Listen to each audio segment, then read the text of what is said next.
ইমামে আজম আবু হানিফা রাহমাতুল্লাহি আলাইহি কাপড়ের ব্যবসা করেছেন। কাপড়ের মধ্যে একটা কাপড় একটু দাগ লাগানো, ছেঁড়া, ছিদ্র আছে, ফোঁটা আছে, ত্রুটি আছে, কাপড়টা আলাদা রাখলেন। আর ম্যানেজারকে বললেন, আমার ভাই, তোমরা কাপড়টা আলাদা রাখো, চিহ্ন দিয়া রাখো, কেউ যদি কিনতে আসে বলে দিও কাপড়ের মধ্যে ত্রুটি আছে, এই টাকা দাম ছিল, এখন এত টাকা কম দিয়া নিয়ে যাও, বলে দিও। কাপড়টা বিক্রি হয়ে গেল, কিন্তু ক্রেতাকে বলতে মনে নাই কাপড়ের ভেতরের মধ্যে ত্রুটি। ইমামে আজম আবু হানিফা রাহমাতুল্লাহি আলাইহি আসলেন, আবার খবর নিলেন, ওই ত্রুটিযুক্ত কাপড়টা কি আছে না বিক্রি হয়েছে? বলে, হ্যাঁ, বিক্রি হয়ে গেছে। বলা হয়েছিল নি কাপড়ের মধ্যে ত্রুটি আছে? বলে, বলতে মনে ছিল না। ইমামে আজম আবু হানিফা লোক রেডি করে এলানের জন্য বের করে দিলেন, যাও এলান করো, আবু হানিফার দোকান থেকে কাপড় কে নিছু, অমুক তারিখের কাপড়টা ফিরায় দাও, না হয় টাকা ফিরায় নাও, কাপড়ের মধ্যে ত্রুটি আছে। এর নাম হালাল ব্যবসা। লাকাদ জানাল বিলাদা ওয়া মান আলাইহা ইমামুল মুসলিমিনা আবু হানিফা বুধ ইমামে বাসফা আসরাজে উম্মতনে মুস্তফা। রহমতের নবী ব্যবসা শিখে গেলেন, সাহাবায়ে কেরাম ব্যবসা শিখে গেলেন। আমরাও যদি ওই লাইনে ব্যবসা করি, আমাদের ব্যবসাটা জান্নাতের পাল্লায় চলে যাবে। সাহাবায়ে কেরাম এই কাগজ লেখেন নাই, এই এলান করেন নাই, বিক্রি করা মাল ফেরত নেওয়া হয় না। বরং সাহাবায়ে কেরাম তথা নবীর আদর্শ, তুমি লিখে দাও, বিক্রি করা মাল ফেরত নেওয়া হয়। এখন তুমি মনে করবা একটু লস হয়ে যাবে, একটা কাপড় বিক্রি করলাম রমাজানে, ঈদের বাজার, সে আইসা ফেরত দিল, আমার লস হয়ে গেল। নবী বলেন, তুমি তো মুমিন, তুমি তো বেঈমান না, তুমি তো আল্লাহ চিনো, রসুল চিনো, কোরআন জানো, হাদিস জানো, পরকাল বিশ্বাস করো, তোমার তো দুনিয়াটাই যথেষ্ট না, তোমার অনন্ত কাল শান্তির ঠিকানা জান্নাত পরকাল, অতএব তুমি এত পরেশান কেন? তুমি যদি কাপড়টা ফিরাইয়া টাকা ফেরত দাও, নবী বলেন ওই টাকা দান করার সওয়াব পেয়ে যাও। ওয়ামা খালাকুতুল জিন্না ওয়াল ইনসা ইল্লা লিয়াবুদুন।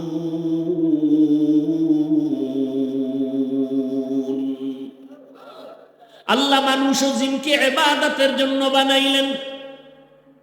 ঘুমাইবেন তাও ইবাদত, যদি নবীর তরিকায় হয়, নবীর তরিকায় ঘুম যাবেন তাও ইবাদত।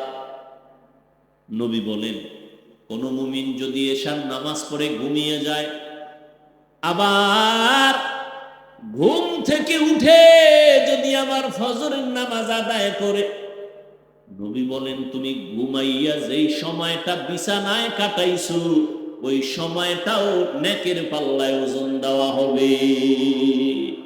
আতিনা ফি দারে দুনিয়া না হাসান, আতিনা ফি দারে উকবা না হাসান, ইয়া গিয়াসাল মুস্তাগীসিন ইহদিনা লফতিখারা বিল উলুমে ওয়াল গিনা।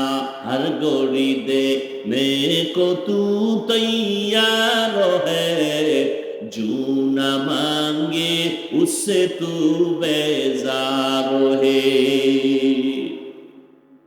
ঘুমটাও ইবাদত, বাথরুমে যাবেন তাও ইবাদত, সওয়াব হবে, গুনাহ হবে না। নবীর তরিকায় যাবেন, বাম পা দিয়া বাথরুমে ঢুকবেন দোয়া পরে, দোয়া পারেন না শুধু বিসমিল্লাহ বলে ঢুকবেন। বাথরুম ভেতরের অংশটা একটা ফিতনার জায়গা, একটা মুসিবতের জায়গা। অদৃশ্য দুশ্মন ওই বাথরুমে বসে আছে। এজন্য নবী বলেন খালি মাথায় বাথরুমে যেও না, খালি পায়ে যেও না। খালি মাথায় বাথরুমে যাইও না, খালি পায়ে বাথরুমে যাও না। বাম পা দিয়ে ঢুকো, দোয়া পড়িয়া ঢুকবা। দোয়া যদি না পারো অন্তত বিসমিল্লাহ বলে ঢুকো। বাথরুমে গিয়া যখন বসবা হাঁটুর উপরে কাপড় উঠাবা না।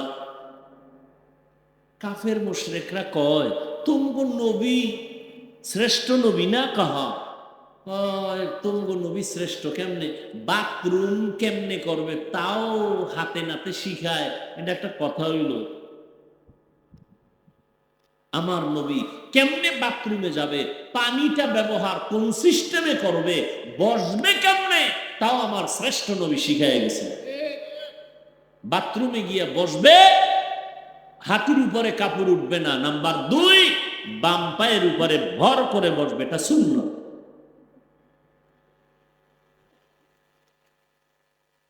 আমি চ্যালেঞ্জ দিয়ে গেলাম, নোয়াখালীর মুসলমান বাথরুমে অ্যাক্সিডেন্ট হয়, পড়ে যায়, হয় না? আল্লাহ কসম করে বলে গেলাম, রসুলের সুন্নাত অনুযায়ী যদি বাথরুম ব্যবহার করো ইনশাআল্লাহ ফেরেশতা এসে তোমার সাহায্য করবে। কয়জনে বাথরুমে গিয়ে আমরা টিস্যু ব্যবহার করি? খালি মাথায় যাই না, খালি পায়ে যাই না। কয়জন? বাথরুমের চাপ আসলে হুঁশ থাকে না, দৌড় দরজা খোল তাড়াতাড়ি,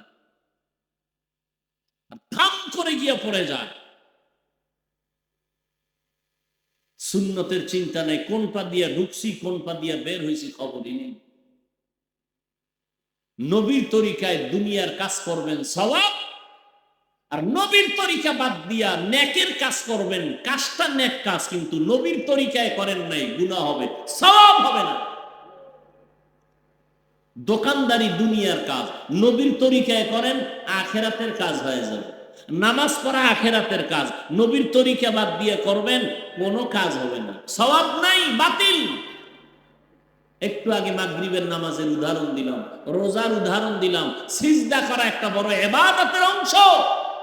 মানুষের জীবনের সব থেকে আল্লাহর কাছে বিনয়ী হওয়ার একমাত্র নমুনা সিজদা।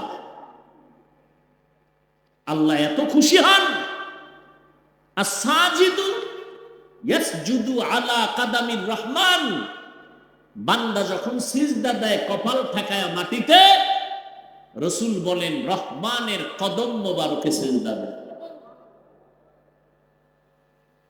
কিন্তু সেই দামি সিজদা যদি কেউ গাছে দেয়, বট গাছে, কবরওয়ালারে, কি সওয়াব হবে? কেন? নবীর তরিকায়। আরে আল্লাহ ছাড়া আর কেউ যদি সেজদা পায় সম্মানের কারণে, আমার রসুলকে আগে দাও। পৃথিবীর ইতিহাসে আমার রসুলকে কেউ মোহাব্বত করে, রসুলের মোহাব্বত তো সীমাহীন। কেমন মোহাব্বত? রসুলকে আমার আল্লাহ মোহাব্বত করে। সব নবী রসুল আল্লাহর আশিক, আর আমার আল্লাহ নিজে মুহাম্মদের আশিক। নবীর জন্য আসমান আশিক, জমিন আশিক, নদীর মাছ, গাছ, সমস্ত প্রাণীরা নবীর আশিক। সেই নবীকে কোনদিন কোন আশিক প্রাণী একটা সিজদা দেয়নি। নবীর ইন্তেকালের পরে পৃথিবীতে যত মাজার শরীফ আছে, আমার রসুলের মাজার থেকে দামি মাজার আছে? আর বলেন তো, রসুলের ইন্তেকালের পরে ১৫০০ বছর পর্যন্ত একটা সিজদা রসুলের রওজায় গিয়ে কেউ দিছে প্রমাণ? তাহলে আমার রসুল দামি, শ্রেষ্ঠ, যার কোনো তুলনা নাই। সিজদা দিলে যদি আল্লাহ খুশি হয় আল্লাহ ছাড়া আর একজনকে, তো রসুলকে আগে দাও। আর যদি মনে করো রসুলকে দেওয়া যাবে না, তো পৃথিবীর ভিন্ন কাউকেও দেওয়া যাবে না। हकीकत से तो दुनिया बेखबर है, दुनिया की नुमाइश पर नजर है। এরে আল্লাহর বান্দারা, ভালো করে বুঝো, ইবাদতের জন্য আল্লাহ আমাকে পাঠাইছেন। আমার কাজ হলো আল্লাহর আনুগত্য করা, গোলামি করা।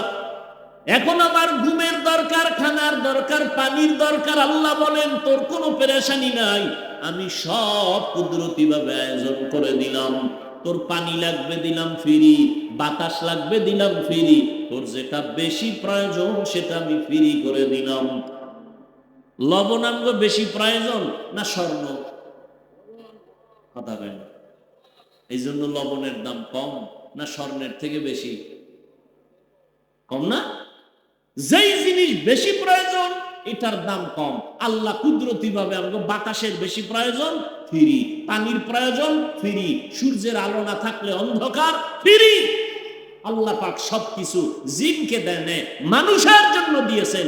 জমিন বিচরণ করো ফ্রি, গাছের ফল খাও ফ্রি, নদীর মাছ খাও ফ্রি। আল্লাহ সব আমাদেরকে দিয়ে দিলেন, সব হালাল করে দিলেন। আল্লাহ বিনিময় কিছু চান নাই।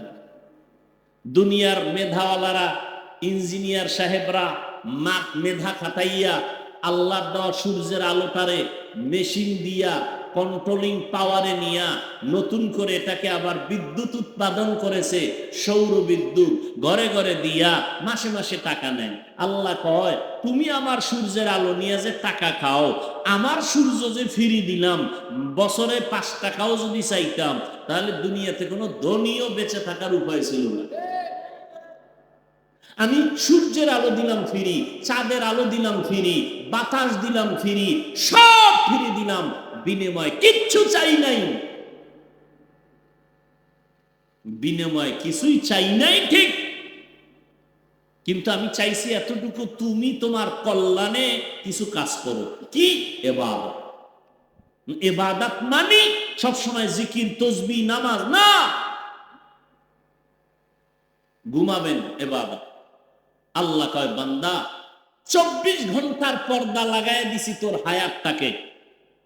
এই 24 ঘন্টার মধ্যে আমি আল্লাহ তোর শরীরের মহা ঔষধ হিসাবে দিলাম রাতের ঘুম। এটা আল্লাহর দেওয়া ফ্রি শরীরের মহা এক ঔষধ, রাতের ঘুম। আমরা এটাকে ধ্বংস করেছি গজবের মোবাইল দিয়ে। সারা রাত মোবাইলে কবিরা গুনাহ, কবিরা গুনাহ, কবিরা গুনাহ, কবিরা গুনাহ। চেহারা শেষ, জীবন যৌবন শেষ, চরিত্র শেষ, লেখাপড়া শেষ। আল্লাহর দেওয়া রাতের ঘুম ফিরি। আল্লাহ বলেন বান্দা 24 ঘন্টা, 22 ঘন্টা তোমাকে দিলাম, তুমি তোমার ব্যক্তি কাজে লাগাও। দোকানদারি, ব্যবসা, চাকরি, লেখাপড়া। 22 ঘন্টা তুমি এটা তোমার ব্যক্তি কাজে লাগাও। 24 ঘন্টার 22 ঘন্টা তোমার ব্যক্তি পরিবারে দাও। থাকে কয় ঘন্টা বলেন? মাত্র 2টা ঘন্টা তুমি তোমার কল্যাণে আমার জন্য ব্যয় করো। 24টা ঘন্টার ভেতরে 22 ঘন্টা তোমার ব্যক্তি পরিবারে ব্যবহার করো, ব্যবসা, দোকানদারি, চাকুরি, লেখাপড়া। বাকি থাকলো 2টা ঘন্টা, এটা তোমার কল্যাণে আমি আল্লাহর জন্য ব্যয় করো। তাও একত্রে পারবা না, তোমার সময় হাতে নাই, একত্রে 2 ঘন্টা দিতে পারবা না। আমি আল্লাহ কত দয়া তোমারে করেছি। আমি আল্লাহ পাক এই 2 ঘন্টা